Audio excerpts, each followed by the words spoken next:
Semuanya masuk hari ini? Lengkap? Lengkap ya, untuk semuanya. Nggak ada yang nggak masuk. Jadi semuanya insya Allah anak 10-2 ini rajin-rajin semua ya. Salah satu untuk mencapai kesuksesan itu harus rajin dan tekun ya. Rajin dan tekun. Dan terpenting lagi adalah sabar melewati proses-proses yang ada. Baik. Sudah sarapan? Sudah.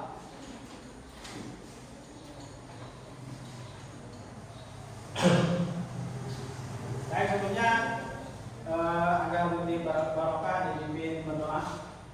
Marilah teman-teman untuk memulai pelajaran pagi hari ini, marilah kita berdoa. Berdoa dimulai. Bismillahirrahmanirrahim. Raditu billahi rabba wa bil islami dina wa bil muhammadin nabiyya wa rasula. Rabbil zidni ilma warzuqni fahma. Amin ya rabbal alamin. Ya, semuanya tolong berdiri, kita menyanyikan lagu.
Kita masuk ke materi hari ini. Kita akan membahas tentang suara demokrasi.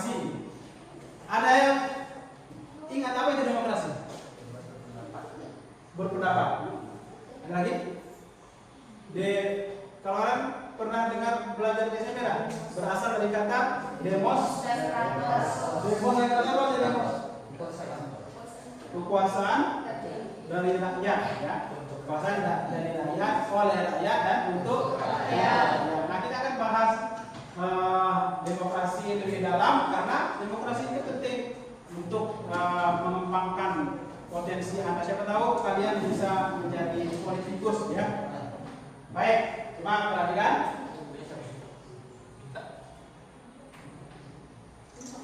Ya, suara demokrasi yang menghadap ke depan boleh diberikan dikit si ini, suara.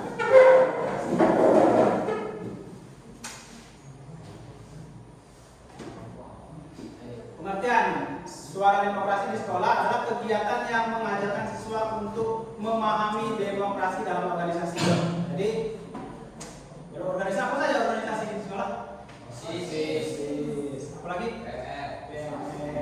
Ya. Apa itu? Apa PPR itu? Paham? Ya.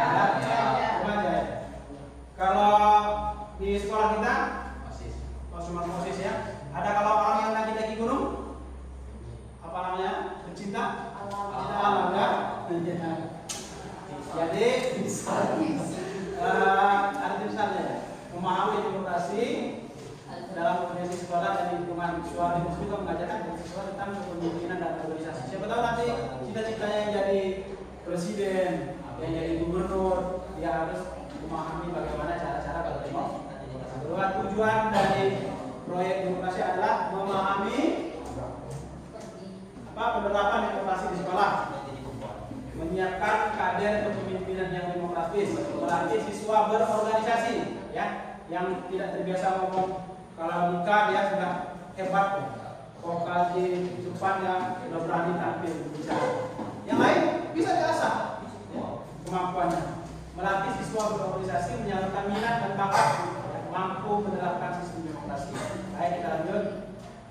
Manfaatnya apa? Ya, suara demokrasi bermanfaat. Kegiatan yang mengajak siswa untuk memahami demokrasi dan organisasi sekolah dan lingkungan masyarakat. Suara demokrasi mengajarkan siswa tentang kepemimpinan dan organisasi. Prinsip-prinsip demokrasi apa? Menghormati dan melindungi hak asasi manusia. Jadi kalau debat, nanti insya Allah harus menghargai pendapat orang lain, memberikan kesempatan untuk bertanya jawab, menyampaikan pendapat dan memberikan saran. Kemudian fungsi demokrasi membantu siswa mengembangkan partisipasi aktif, penghormatan terhadap asasi manusia. Contoh sikap demokrasi di sekolah: kegiatan sekolah memiliki ketua kelas, aktif dalam kegiatan OSIS. Banyak yang ikut OSIS di kelas ini? Banyak, ya. Ya. Si Adam pengurus OSIS? Ya. Kita bekerja untuk masyarakat, melayani orang lain. Ya, kita tidak boleh ego. Orang yang besar itu adalah orang yang hidup untuk orang lain, bukan cuma hidup untuk dirinya. Ya. Kemudian contoh sikap demokrasi yang lainnya: hormat dan santun kepada guru, menjaga sopan santun, mendahulukan kepentingan bersama, dan seterusnya. Kemudian upaya dalam menanamkan pendidikan demokrasi di sekolah. Baik, terima kasih. Nah, hari ini penerapan P5 hari ini kita akan melaksanakan debat, ya, debat. Dan demokrasi itu tidak terlepas dari istilahnya musyawarah, ya, musyawarah untuk menyampaikan pendapat. Dalam musyawarah kita harus menghargai pendapat orang lain. Kira-kira bisa dimulai? Kami serahkan kepada moderator untuk memimpin acara. Silakan. Nanti perkenalan dulu, ya, perkenalan masing-masing narasi narator, baru dilanjutkan dengan kegiatan. Silakan. Assalamualaikum warahmatullahi wabarakatuh. Waalaikumsalam warahmatullahi wabarakatuh. Perkenalkan, nama saya Yasaudia selaku moderator. Yang saya hormati guru atau pembimbing, yang saya banggakan peserta debat dari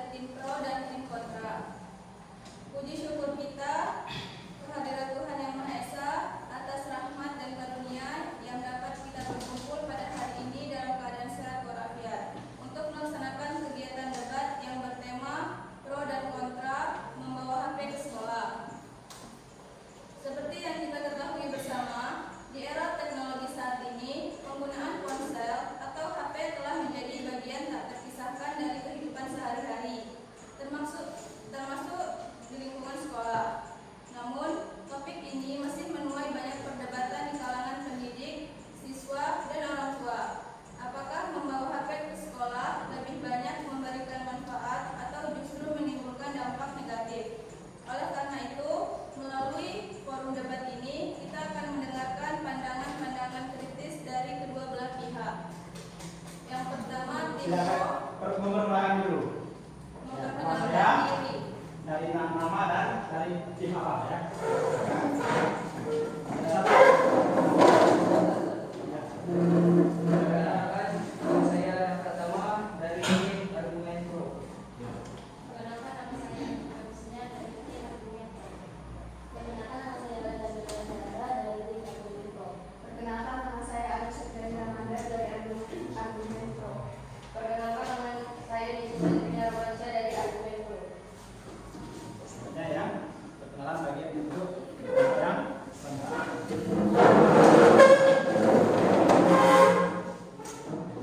Perkenalkan, nama saya Siti Nurul Putri dari Argumen Pro. Saya Aldo Nitya dari tim Kontra. Perkenalkan, nama saya Andika Deni Prasetyo dari tim Kontra. Perkenalkan, nama saya Melisa Sulenita dari tim Argumen Kontra.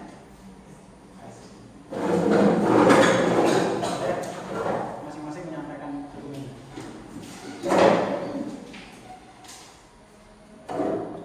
Kepada tim pro, waktu dan tempatnya kami persilahkan untuk menyampaikan pendapatnya. Ya. Boleh sambil berdiri atau berdiri adanya saja yang berdiri, yang bacakan yang ini. Kenapa ada pro atau ya? Menurut Dari saya emosi yang nomor satu. membawa HP ke sekolah. Ya, dari emosi boleh membawa HP ke pro sekolah. atau sekolah. Yang mendukung ya. Alasan saya Alasan saya mendukung membawa HP ke sekolah ya, karena sebagai sarana komunikasi darurat. kan? HP memungkinkan siswa berkomunikasi dengan orang tua atau pihak sekolah saat terjadi keadaan darurat, misalnya sakit, bencana, atau situasi mendesak. Ya, itu alasannya mengapa dia pro atau mendukung boleh membawa HP ke sekolah karena untuk memudahkan komunikasi ya. Lanjut. Yang berikutnya, kenapa alasan? HP dapat digunakan untuk mencari informasi edukatif, mengakses materi pelajaran online, atau mendukung tugas-tugas sekolah melalui internet. Aplikasi seperti Google Classroom, Zoom, atau YouTube membantu siswa belajar lebih efisien. Ya, itu alasannya mengapa boleh membawa HP. Lanjut. Kita dengarkan dari yang pro ya. Pembelajaran ini membawa HP membuat siswa melek teknologi dan memahami penggunaan era digital. Sekolah bisa membimbing siswa agar menggunakan HP secara bijak dan produktif. Efisiensi dalam penyebaran informasi. Pemberitahuan penting seperti jadwal ujian, kegiatan sekolah, atau tugas bisa lebih cepat disebarkan melalui grup chat atau platform digital. Hal dokumentasi dan kreativitas. HP membantu siswa mendokumentasi catatan foto materi dari papan tulis atau merekam pelajaran. HP juga mendorong kreativitas melalui aplikasi desain, video editing, atau pembuatan konten edukasi. Kemudian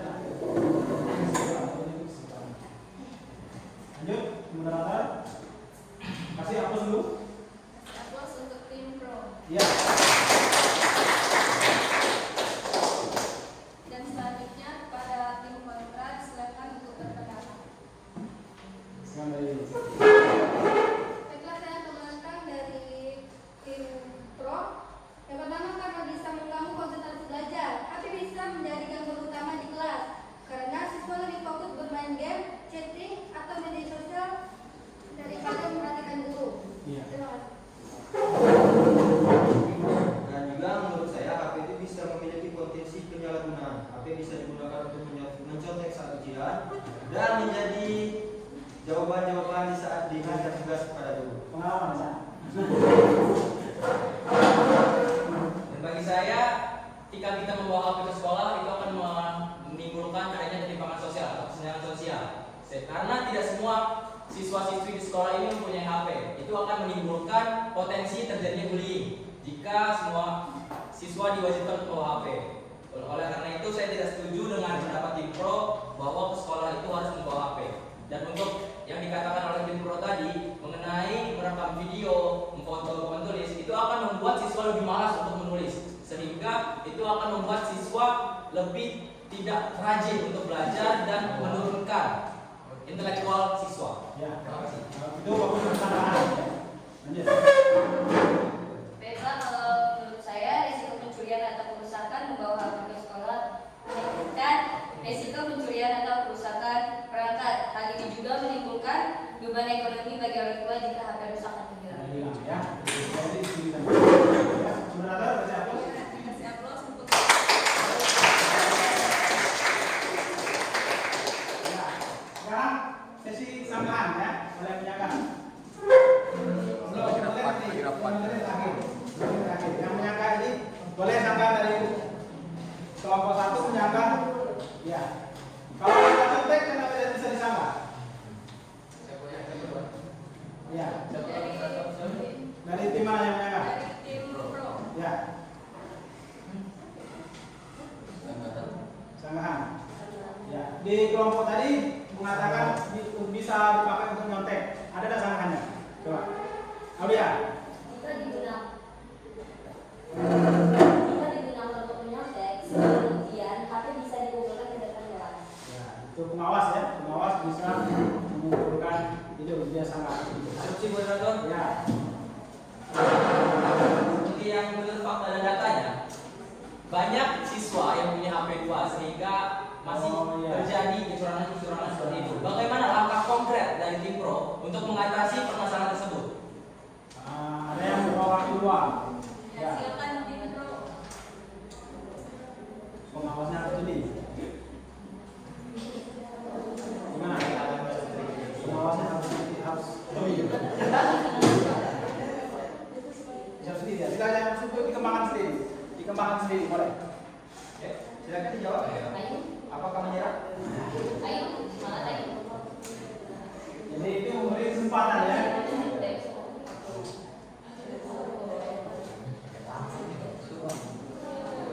Boleh yang mengatakan yang menanggapi dari Gandhi. Gimana saudara? Silakan Adam dari tim pro yang mulai. Ya.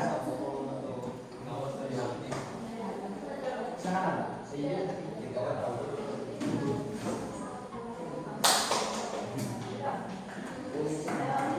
Ya.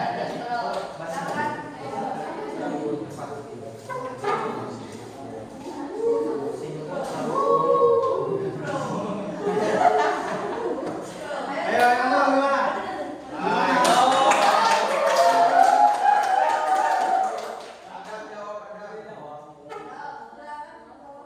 Ya, pengawasnya harus sendiri. Oh ya, Adam.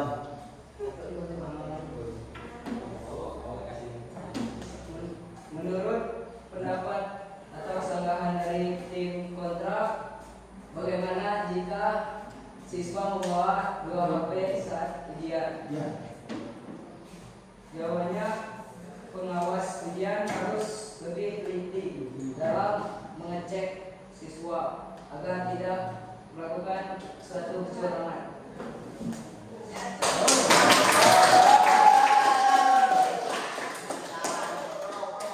Silakan dari tim kontra.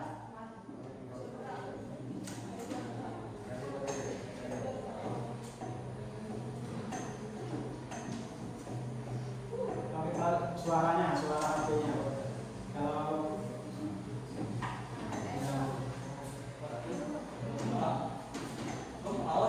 ya. Saya akan menyanggah dari argumentasi kelompok pro, yaitu tentang mengatakan untuk HP digunakan dengan orang tua. Ya. Nyatanya kita bisa minta izin ke guru atau minta tolong ke guru untuk telepon orang tua hanya dengan menghafalkan nomor HP orang tua kita. Jadi tidak perlu. Siap, maaf ya. Bagaimana kelompok? Salah dari tim pro. Ya.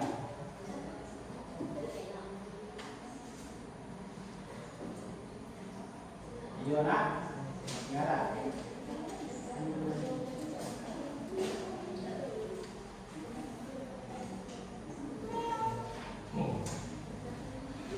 Ya. Gimana? Kelompok yang pro? Ayo Adam, semangat Adam. Pokoknya biar Bisa Adam. Kalau ini pejabat di jalan. Udah kali jalan. Baik. Sudah cukup? Cukup Pak. Cukup. Ada tambahan lagi dari kelompok yang pro? Kelompok yang jadi, ya. Kalau kesimpulannya apa? Silakan dibacakan notulen. Ya. Assalamualaikum warahmatullahi wabarakatuh. Waalaikumsalam warahmatullahi wabarakatuh. Perkenalkan, nama saya Ardi Fari. Saya di sini sebagai notulen rapat debat pada kita hari yang bertopik membawa HP ke sekolah pada hari Rabu tanggal 18 Desember 2024. Tempatnya SMA 12 Keberbakatan Olahraga Provinsi Bengkulu. Sebelumnya saya berterima kasih kepada teman-teman telah menyumbangkan pendapatnya masing-masing. Tujuan saya di sini menyimpulkan dan mengidentifikasi hasil diskusi antara tim pro dan tim kontra. Yang pertama, jika diizinkan membawa HP, sekolah perlu membuat aturan ketat tentang penggunaan HP agar tidak mengganggu belajar. HP hanya boleh digunakan untuk kepentingan pembelajaran. HP harus dikumpulkan saat jam pelajaran dan dikembalikan saat pulang sekolah. Kedua, jika dilarang membawa HP, sekolah harus menyediakan fasilitas seperti laboratorium, komputer, dan akses internet untuk kebutuhan belajar. Tetap menyediakan solusi komunikasi darurat antara siswa, sekolah, dan orang tua. Rapat ditutup, kami kiri. Wassalamualaikum warahmatullahi wabarakatuh. Waalaikumsalam warahmatullahi wabarakatuh. Baik. Nah, di dalam suatu organisasi pasti ada perbedaan pendapat. Makanya ada pemikiran-pemikiran berbeda. Itu perlu dimusyawarahkan. Seperti tadi ada yang pro, ada yang kontra. Maka jalan tengahnya adalah kalau boleh bawa HP, maka aturannya diperketat. Ya. Tapi kalau tidak boleh bawa HP, maka sekolah harus menyediakan laboratorium agar bisa lebih mudah searching atau mencari materi-materi belajar. Memang seperti HP itu seperti pisau ya. Pisau itu seperti dua sisi mata pisau. Pisau itu digunakan untuk baik bisa ya, mau motong yang perempuan motong terong, wortel, mangkuk masak kan bermanfaat. Tapi kalau digunakan untuk membegal ya atau merampok, pisau juga berbahaya. Begitu juga HP. HP itu mempunyai dua sisi, ada yang memberi keuntungan, kebalikan ada juga yang memberi kerugian. Baik, jadi Bapak tanya si Angelin, ya Angelin boleh selamat dari undangan. Kira-kira bagaimana menyikapi kalau berbeda pendapat? Hikmah dari musyawarah kita atau diskusi kita hari ini. Bagaimana kalau kita menyikapi ada berbeda pendapat? Harus apa? Menghargai apa? Pendapat orang lain. Iya. Apa lagi kita makan? Siti Nadia. Kita harus sabar ya, sabar dalam menghadapi argumen dari lawan. Nggak boleh kita emosi ya, nggak boleh kita marah-marah. Jadi itu inti dari pembelajaran kita, yaitu musyawarah. Bagaimana kita berdiskusi dengan baik dan benar. Jadi sekali lagi Bapak sampaikan hikmah dari kegiatan hari ini adalah bagaimana kita belajar cara berdialog. Dialog, karena dalam demokrasi itu dialog tidak terlepas dari namanya demokrasi. Ya, dialog, musyawarah. Kalau di Pancasila di musyawarah itu masuk ke sila ke 4. Musyawaratan rakyat dipimpin oleh hikmah kebijaksanaan dalam permusyawaratan keluarga. Jadi semuanya kalau dalam organisasi masalah-masalah itu diselesaikan secara musyawarah. Baik, terima kasih. Demikianlah pembelajaran kita hari ini. Bapak akhiri, assalamualaikum warahmatullahi wabarakatuh.